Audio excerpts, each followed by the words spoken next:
All right, let's bring up my good friend Bill. Bill, how the heck are you, my good friend? I'm doing great, Dan. Good to see you, sir. Yeah, it's always a pleasure to see you. Bill and I go back a good ways now. He's spoken quite a few times. Bill is really one of the guys I go to ask questions, to learn, to really get thoughtful feedback. He leads cybersecurity in an organization that works with a lot of the government agencies that matter to all of us.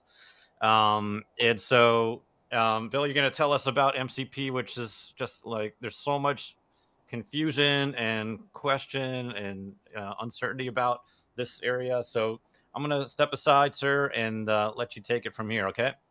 Thanks, Dan. So we're going to jump right in here.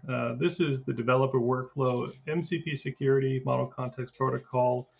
Uh, as I've been exploring it, we're going to go through the shifting landscape, the current workflow, future workflow, security by design, secure coding practices, integrated security testing, the MCP CERD, which is security empowered rapid development, MCP security, adapting for secure MCP utilization, and then what is the security culture.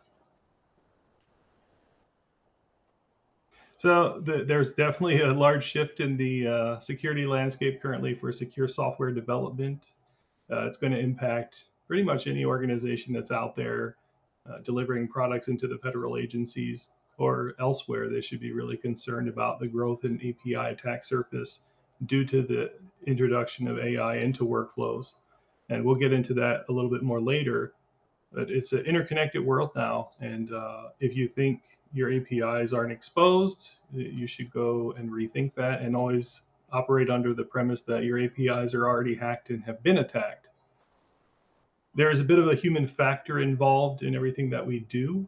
So developers working many hours, even using AI assistants, they're going to make mistakes regardless. And the AI, if you look at all of them and the different models, they'll even tell you, hey, this model makes mistakes. So it's just about as human gets at this time anyway.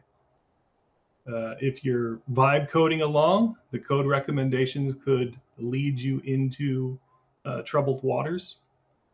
And shifting left is no longer an option. You have to shift all the way left. It's a hard requirement now, especially if you're delivering secure products, in my opinion. The MCP security that I'm going to do here is focused on the model context protocol, which is just, in my opinion, a standard way to interact between an agent and a server. I know people don't want to view it as an API or they view it as a service. That's fine. You can call it an abstracted interface for all I care. I'm more concerned about the security implications and how we can empower our development teams to create that secure code using the AI assisted technologies. So I also believe that for the future, you're going to need a multidisciplinary skill set. So working with AI, prompting AI for assistance and understanding the behind the scene components are necessary to secure these solutions further and to remove risks from your software. So currently, this is just a recap on where does security fit into your current workflow. So if you have a workflow such as this, where you do some planning, designing, coding, developers, refactor, test, and then deploy and monitoring. I left deployment and monitoring out intentionally because I wanted to focus in on the areas that um, go before that. So this is like a traditional workflow, and there's agile frameworks to do iterative processes. But in this, security is absent. It's not at the beginning. It's pretty much at the end after testing. And really, we should be testing before we even get to the coding. So test-driven development comes to mind. But this is where if we inject LLMs and models that assist with coding, then the API attack surface is like 1,000-fold greater because we're not securing this process, this workflow here. And so here I in just put, ignore all my slashes and hashtags because don't read my comments because I'm using insecure methods in this API. But that leads me over to security by design, planning, design, guardrails, threat modeling. Threat modeling is extremely important. Threat modeling should be the first thing that everybody does, in my opinion. You should be following standard secure guidelines. You should have playbooks for developers. You should develop frameworks internally that allow the developers to utilize generative AI in a responsible manner while also putting guardrails in place. Identifying threats specific to your API and the data. OWASP Top 10 API of 2023 is quite prevalent, but really no hard coding values, use secrets management. These are common things you would think, but as we have more individuals utilizing AI as that, hey, you're my senior developer now, and I have a concept that I want to flesh out, and then by the end of it, they have this naive product in their mind that they believe is secure because, well, the AI coded it, it knows what it's doing, it understands security, and then they release it out to the world. And the next thing you know, their API is hacked, and we have another data breach. Specifically for me, I work in the healthcare arena, so I certainly wouldn't want APIs that leak PHI or PII at all. But I can foresee a future where this is going to be the case. So considering the following areas with authentication, authorization, and external interactions with MCP agents, how do we allow for an environment that thrives in innovation, adapts MCP, empowers the developers, but gives them quick feedback? So from a security standpoint, we can engineer solutions that can empower this. And that's what I'm trying to focus on here today and discuss the security implications. But first, we have to rethink that workflow. We have to plan, and you can see threat modeling is now at the top. And everybody should be involved in threat modeling. It's not just the developer, it's not just the security engineer, it's the entire company, even from the CEO down. Everybody should be participating. And this is how we really get behind security by design. We can do defense in depth, we can do a whole bunch of other things, but the focal point here is everybody has to communicate and everybody has to be involved. So we have the design, then we have security testing, but then there's a change here. You can see we're putting in that the developer themselves is going to be working with AI to do some vibe coding, if you will. That seems to be the hype lately. But now they're empowered to use the tooling to speed up time to a feature release. And it is quite amazing. It is really good. It does make a lot of mistakes. But does it go far enough? Because if the LLM and the coding assistant has deep research and is able to understand security, then why is it generating insecure code? Well, that's just inherent with what the systems do. So there's no secrets in the code, so I'm fine with it moving forward. And again, you get to the naive individuals who may not have been in an organization working cross team or even part of a team to begin with, but they have this grand venture in mind that they're going to develop this framework or this application, and they're going to deploy it out into the world. And you can see from here how the attacks continue to be elevated. So we inject secure coding practices into the workflow as well to aid in the design.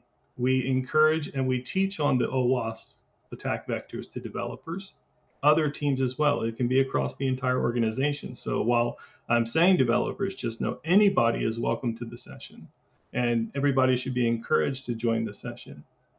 Common vulnerabilities like cross-site scripting, BOLA, what have you. Misconfigurations, I believe, are the top threat from 2024, from the OWASP Top 10 API 2023.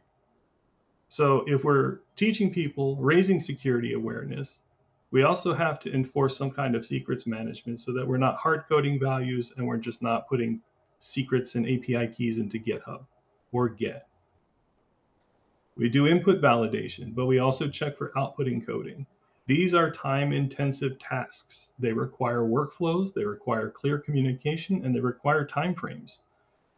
But how does this empower the rapid development of secure software? If we're adding complexity and time with the testing, then we're slowing down the pipeline. And the goal here is shift as far left as possible until we overflow a buffer.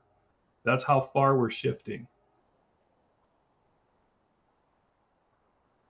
So with that said, here's some examples that you can get from using generative AI coding. And in this example, this is generated from Copilot, where I started writing out some code on the left, and then Copilot made some recommendations. And on the left, Copilot, when I'm just doing app.get endpoint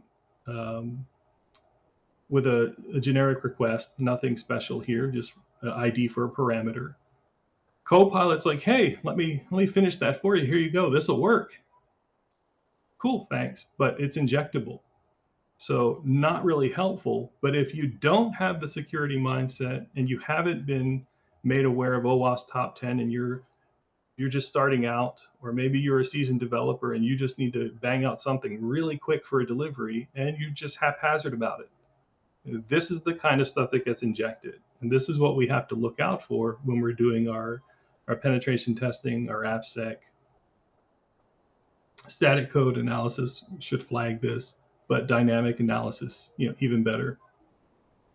So that's a good question, and I'll take it right now, Dan. You can ask the AI to check for code, and it's pretty good.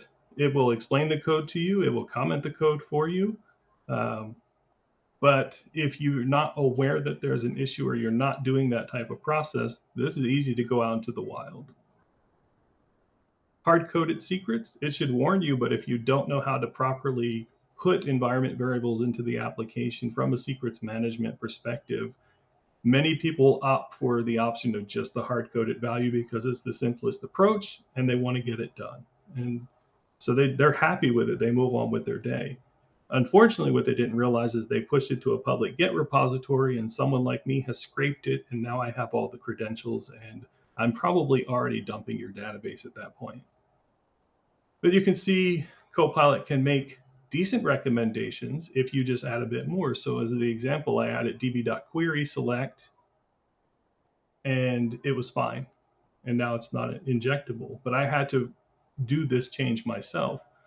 Copilot did not do that as a default. And I think that's the emphasis is it's not going to give you secure by default. It's going to take refactoring work and prompting and additional context switching between you and the LLM to understand if this is secure or not. But I want to work with developers and help speed up the process. So attacks are definitely on the rise with APIs. These are just a few article snippets to showcase here that most of them do correlate back to the OWASP API top 10. It's the last update, I believe, was in 2023 that I found. But 54% of attacks observed related to security misconfigurations. So if you're not asking the LLM to verify your code or to explain it in a contextual manner that you can understand, by default, you're going to generate insecure code and potentially just release as is. And that's a problem to any organization where they're, adapting to assistive technologies to speed up development or to, in some cases, unfortunately, replace developers who are seasoned with, maybe a junior developer. And they're like, well, the AI assisted technology can assist them with generating proper code. I don't know how they sleep at night.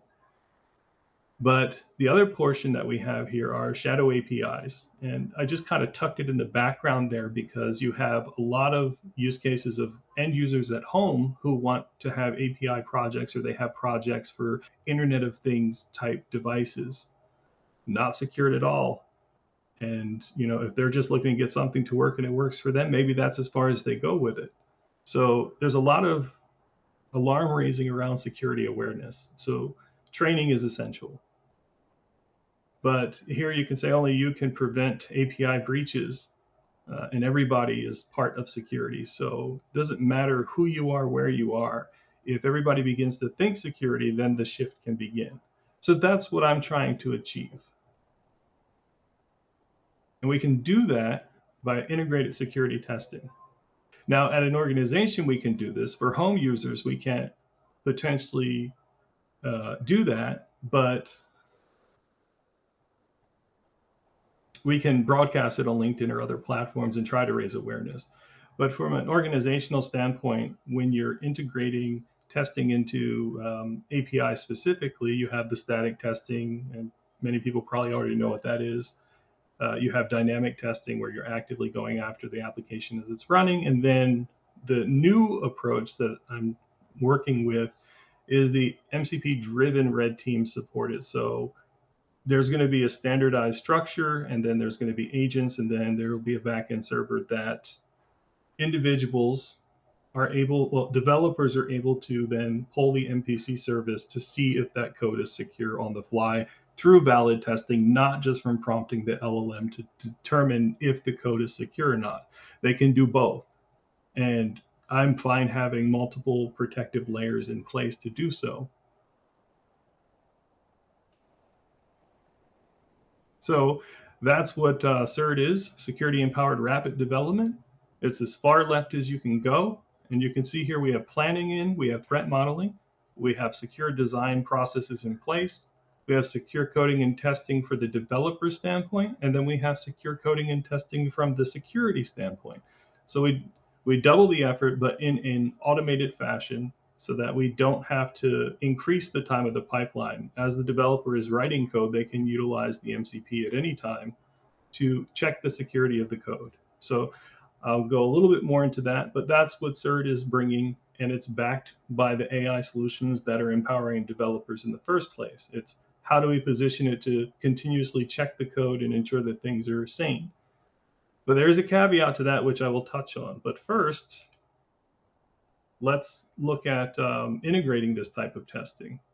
So we have to be careful to make sure that, well, from a healthcare perspective with sensitive data, MTLS is the secure connection between the agent and the server. We have to make sure that things are public and private where they need to be. We have to make sure everything is authorized. We have to make sure that we have good logging and that we're validating input and output, even from the MCP server. So otherwise, you could have an insider threat targeting this. Who knows? But it takes time to develop these systems. And even for this, I was working on a mock-up, which we'll get to here. So you can see on the left, this is just a hypothetical MCP service that will take a request from the client, which I envision something like Cursor or VS Code running, and the developer can add API hooks into their code, which at local runtime and testing on their device will be able to pull out to the MCP server and render results back to them. And so now they get visibility into issues, but at the same time, we can stop hard-coded values. We can stop sensitive information that shouldn't be going into Git. And it might be hard to see here, but that's what this is pointing out. But you have, my favorite thing is not a bug, it's a feature. It works on my machine. Don't know why it's not working there. We just have to check the use cases, even if they're edge cases.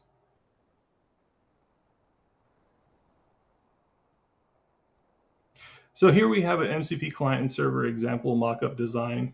The QR code it'll take you to my GitHub. I don't have a repository there yet, but if there's enough demand for it, I'll put a proof of concept there and outline it a bit more.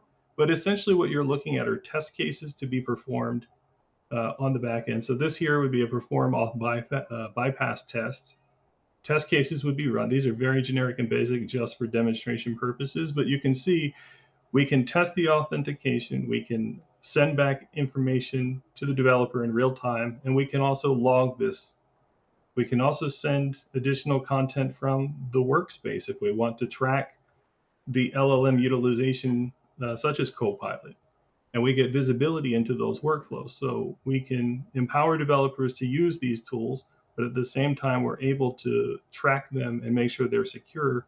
And in doing so, we're utilizing MCP. We have a clear standard for communications between the agent and the server, and we have visibility into the security of the code that's being generated. With that said, we can also fuzz using an MCP backend service, and we can check for things, and we can send information back.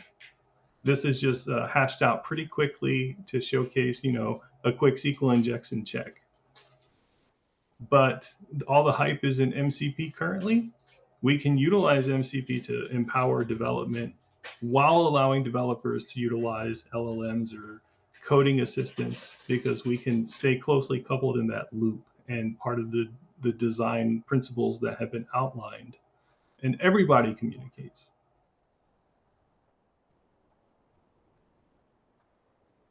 So security starts with you. The key takeaway here should be throughout this intertwined is the collaborative communications across teams and building a strong security culture within your organization. Even if you're the only person that's vocal about it, bringing innovative solutions forward to showcase securing code, especially for APIs, in any way possible, is necessary in our world because, as I've said before, if developers are utilizing this, home users are utilizing this, the attack surface of APIs is just exponentially crazy now.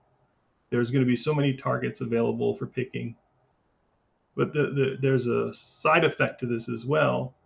There are services, I don't really sell services, but services like APIsec that are already specialized in this that can bake into that pipeline, and you don't have to reinvent the wheel. My crude example will not be comprehensive enough to replace a really well designed solution. So I encourage people to get real solutions in place that can empower your developers at the speed of whatever you need your features to be released at. But this is just showing that MCP, while developers might be utilizing it, while it might be this big thing now, but from a security engineering standpoint, we can also utilize the same technology to secure the code that is being delivered into our pipelines. And everybody is a part of that. So I believe we have plenty of time now for Q&A, and you can connect with me on LinkedIn. And I wrote an article where I'm exploring LLMs at a very deep level to expand on the attack surface there. So thank you. Yep, and thank you, Bill. Fascinating as always. And showing those examples of like the types of things that the LLM will code for you, and then what you really need it. It's I myself have gotten into toying around with vibe coding, and there was this one thing I was building, and it actually needed an API key from my account on whatever service, right? So I said, okay, here's my API key, use it, right? And it just wrote API key equals blah, right? And then I was like, I'm not a coder at all whatsoever. And I'm like, is it, shouldn't that be like somewhere more secure? And the AI said, oh yes, of course, you shouldn't keep this in the code, right? Like it was, so at any rate, it's like there's no substitute for being a good coder still, right? No, there is no substitute. And it's like, just in this mock up, this is not substantial enough to protect your pipeline. This is just illustrative purposes of how security also needs to move and utilize the tools in the same manner to empower the development teams, to empower other teams to be able to innovate and drive features necessary for our clients. Well, so in your world, right? Are you seeing this tension between like a rush to go leverage all the wonderful things that AI is bringing to us and wanting to incorporate it into our code and into our offerings and applications while it's a wild Thankfully, west? thankfully, it is not the Wild West. We have a lot of safeguards and guardrails in place to prevent certain activities naturally. There isn't a rush per se by the agencies to adopt this and force the use and like, let's get this moving. It is Yeah. fast, faster than typical activities, which is nice because it allows people like me that love bleeding edge technology to get more involved. But it's at a decent pace right now. But on the contrary, if you look at the DoD activities over the last few weeks, it is, no pun intended, but it's very swift. And so they're looking to adopt solutions rather quickly. So it's disruptive technology.